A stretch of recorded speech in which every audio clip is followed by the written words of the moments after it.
단화선, 화두 첫 번째. 화두를 들 때 가장 먼저 생각해야 할 것이 화두의 의문을 일으키는 내용을 최대한 짧게 줄여서 생각해야 합니다. 본자 가든 무자 화두를 예로 들면 첫째 줄 어떤 스님이 조주 스님에게 계에게도 불성이 있습니까 하고 물었더니 둘째 줄 조주 스님이 대답하기를 무라고 했다. 셋째 줄 부처님께서 일체 중생에게 불성이 있다고 하셨는데 넷째 줄 어째서 조주는 무라고 했는가? 무 계속 외우면 됩니다. 화두를 들 때는 화두의 내용을 네 줄로 최대한 줄여서 생각을 해야 합니다. 첫째 줄에서 넷째 줄의 네 가지 단어는 설명하기 위한 것이니 외울 필요는 없습니다. 그리고 화두를 들 때 외우는 단어는 가장 짧은 단어를 외워야 합니다. 무자 화두 같은 경우는 무자 한 글자만 외우면 되지만 뜰 앞에 잣나무 같은 경우는 외워야 될 글자가 6자로 길기 때문에 이목구로 줄여서 외우게 됩니다. 외우는 글자를 짧게 해서 외우는 것은 외우는 글자가 길면 길수록 외우는데 부담이 되기 때문에 일정한 간격으로 머릿속에 띄우는데 부담이 되고 힘이 들게 됩니다. 그리고 뜰 앞에 잣나무일 경우 첫째 줄 어떤 스님이 조주 스님에게 조사가 서에서 온 뜻이 무엇입니까 하고 물었더니 둘째 줄 조주 스님이 대답하기를 뜰 앞에 잣나무니라고 하였다. 셋째 줄 조사가 서에서 온 뜻을 물었는데 넷째 줄 어째서 조주는 뜰 앞에 잣나무라고 했는가? 이목구 하고 계속 외우면 됩니다. 어떤 수행자가 깨달음을 얻기 위해서 질문을 했을 때 그것을 나한테 물어서 구하지 말고 스스로 참고해서 깨달으라는 것이 바로 화두입니다. 그래서 문화 뜰 앞에 잣나무를 말하는 것입니다. 해서 질문을 받았으니 스스로 참고하는 데 도움을 주기 위해서 묻자나 뜰 앞에 잣나무와 같은 대답을 함으로써 질문을 한 수행자에게 스스로 참고하도록 힘을 실어주는 것입니다. 이렇게 참고하다 보면 말 아래 단박에 깨닫게 됩니다. 인터넷에서 보면 이빨에 털이 났다는 글이 있습니다.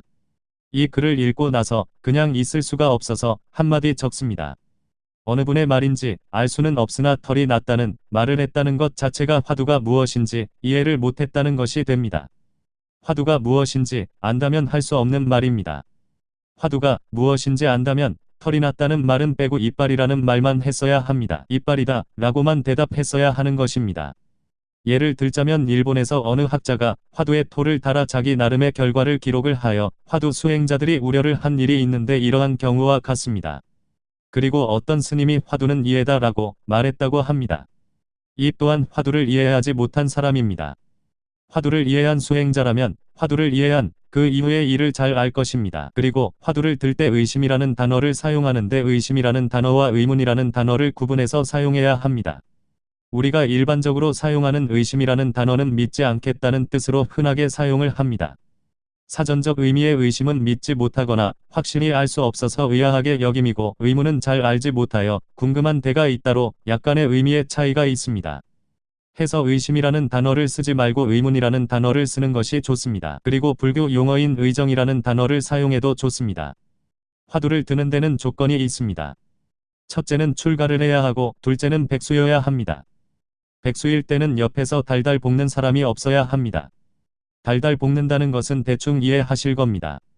그리고 직장에 다니는 분들은 낮에 열심히 일하고 저녁에 시간 내서 천천히 해도 됩니다.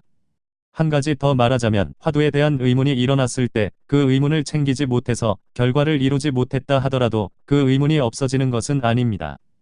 부처님을 믿는 사람이 먹고 사는 일이 바빠서 절에 자주 가지 못하고 경전을 자주 못 봐도 부처님에 대한 믿음이 없어지지 않듯이 말입니다. 무자 화두를 들 때 무자를 조금 빠른 속도인 0.5초 정도로 외워야 합니다. 그렇게 계속 외우다 보면 머리 위쪽에서 무자가 들리게 됩니다. 어떤 곳에서는 처음 화두를 들 때 소리내서 외운다고 하는데 굳이 소리내서 외울 필요는 없습니다. 그리고 화두를 들 때 나는 누구인가라는 생각을 하는 곳도 있는데 무자 화두를 비롯한 모든 화두는 그럴 필요가 없습니다. 모든 화두는 의문을 일으키는 네 줄과 무자와 같은 것만을 외우면 됩니다. 그리고 일정한 시간이 지나면 머릿속에서 무자가 들리는데 무자 소리가 들린다고 해서 듣고만 있으면 안 됩니다. 등불에 기름을 계속 넣어 주어야 등불이 꺼지지 않듯이 의도적으로 계속해서 외워 주어야 합니다.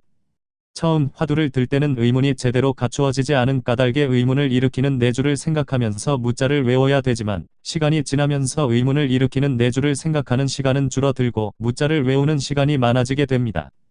한 달 이상 걸립니다. 화두는 첫째 송화두부터 염화두, 주작화두, 진의돈발, 좌선이려, 동정이려, 몽중이려, 8번째 오매이려까지만 하게 됩니다. 9번째 생사이려부터 13번째 영겁이려까지는 현생에서는 필요가 없으니 8번째 오매이려까지 하면 됩니다. 그리고 잠자기 전에 숫자를 외우면서 잠들듯이 무자 화두를 외우면서 잠에 들고 일어날 때도 화두를 챙겨서 외우다 보면 잠들기 전에 알아서 무자를 들게 되고 잠에서 일어날 때도 첫 생각에 무자를 듣게 됩니다.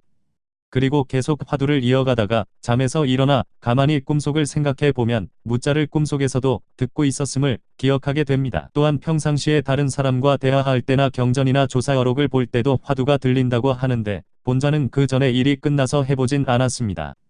화두를 들 때는 경전을 보지 말라는 말이 있는데 경전이나 조사어록은 보아도 상관이 없습니다. 다만 경을 보는 시간이 화두를 외우는 시간보다 많아서는 안 됩니다. 그리고 어떤 사람은 소설책이나 잡지책을 보아도 화두가 들려야 한다고 하는데 절대 경전이나 조사어록 이외에는 보아서는 안 됩니다. 불교에서는 다른 믿음을 믿는 것하고는 차이나는 것이 있습니다. 그것은 불보살의 가피입니다.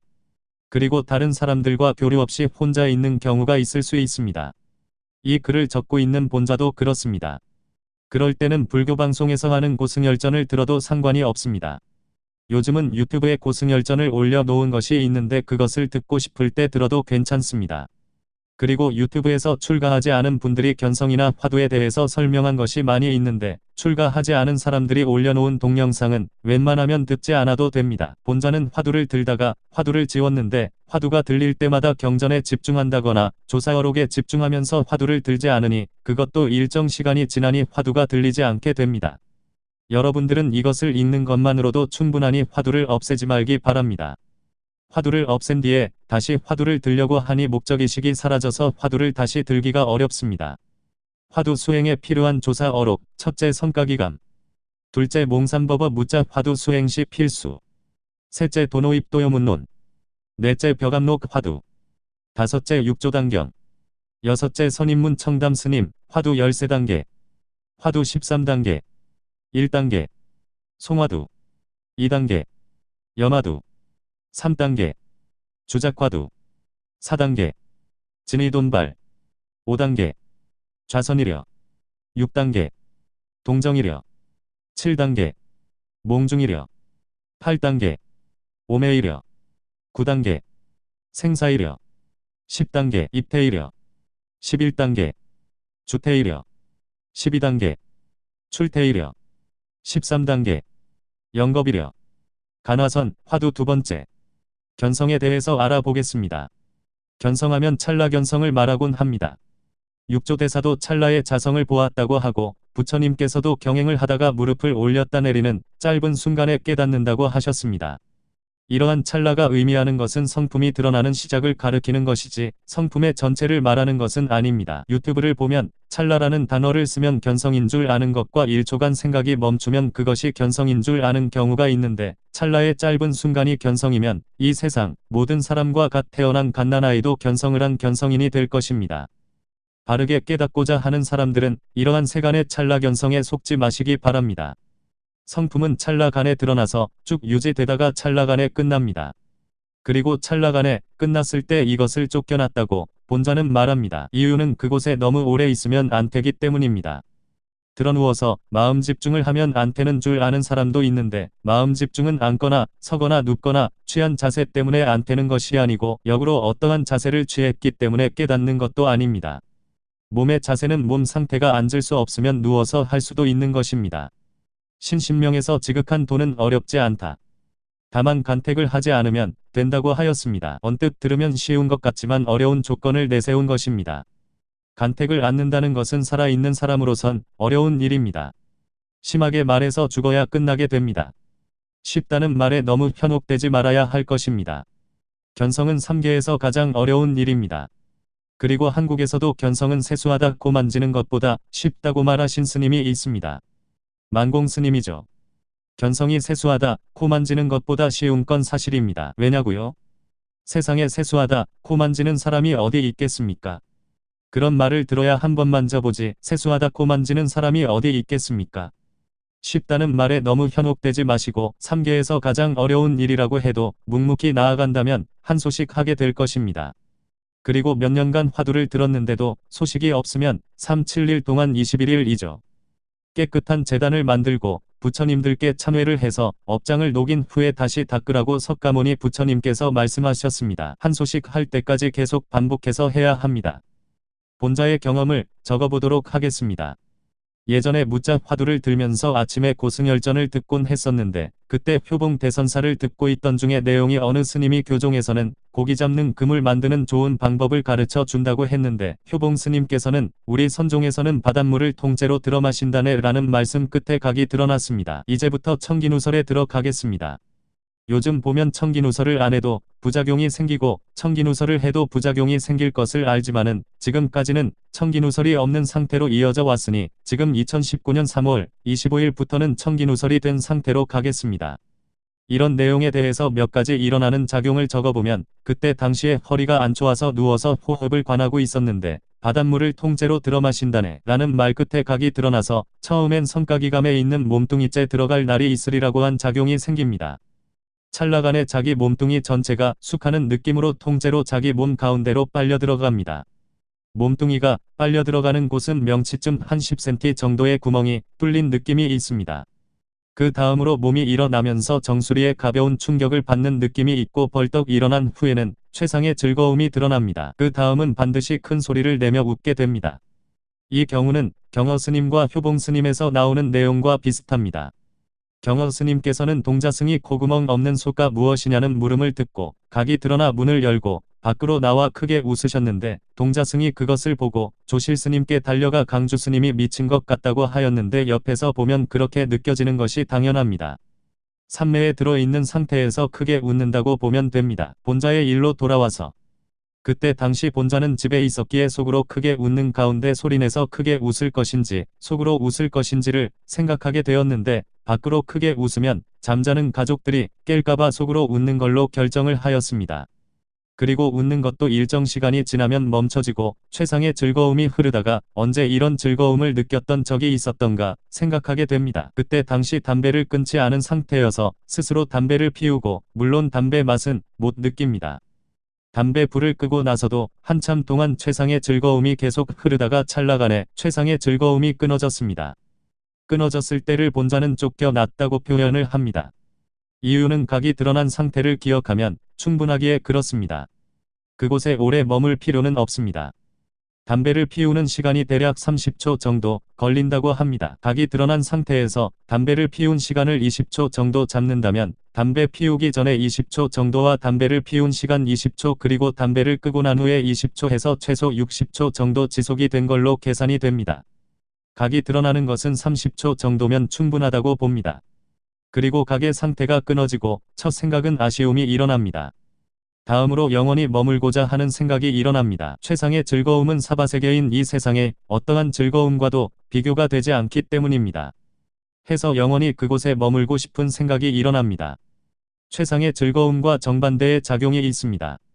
공황장애라고 하는데 처음 찰나간의 공포심이 드러나고 엄청난 괴로움이 계속 흐르게 됩니다.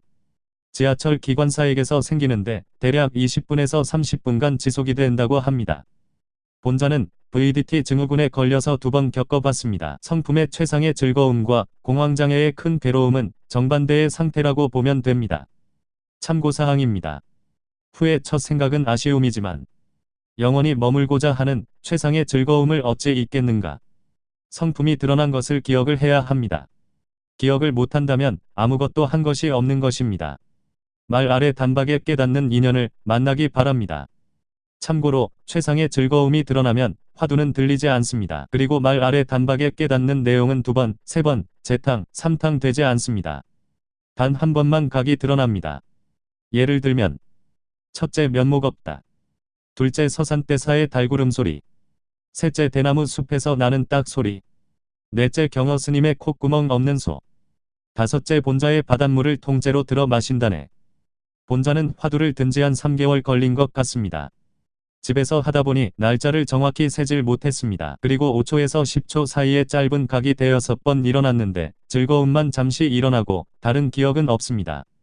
걸어 다닐 때 거의 각이 드러났습니다.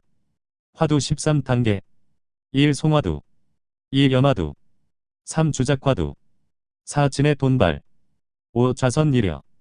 6. 동정이력. 7. 몽중이력. 8. 오매이력. 9. 생사이력. 10. 입태이력. 11. 주태이력. 12. 출태이력. 13. 영겁이력. 별표 연불. 연불을 할 때 하루 24시간을 한 달 이상 하면 불보살의 명호가 저절로 들리게 됩니다. 화두와 비슷한 경우입니다. 화두는 의문을 가지고 외우지만 연불은 지극한 믿음으로 외우게 됩니다. 다만 연불은 외울 때 카세트의 도움을 받으면 24시간 계속 들을 수 있습니다.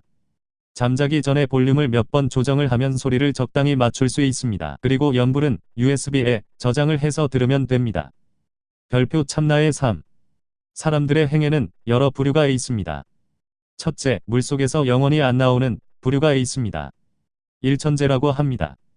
둘째, 물속에서 물 밖으로 나왔다가 다시 들어가기를 반복하는 부류가 있습니다. 셋째, 물속에서 물 밖으로 나와서는 다시는 물속으로 들어가지 않는 부류가 있습니다. 이 부류부터 참나의 삶이 시작됩니다. 넷째, 수다원. 다섯째, 사다함. 여섯째, 아나함. 일곱째, 아라한. 여덟째, 벽지불. 아홉째, 보살 아라한. 10번째, 열애 아라한 정등갑입니다.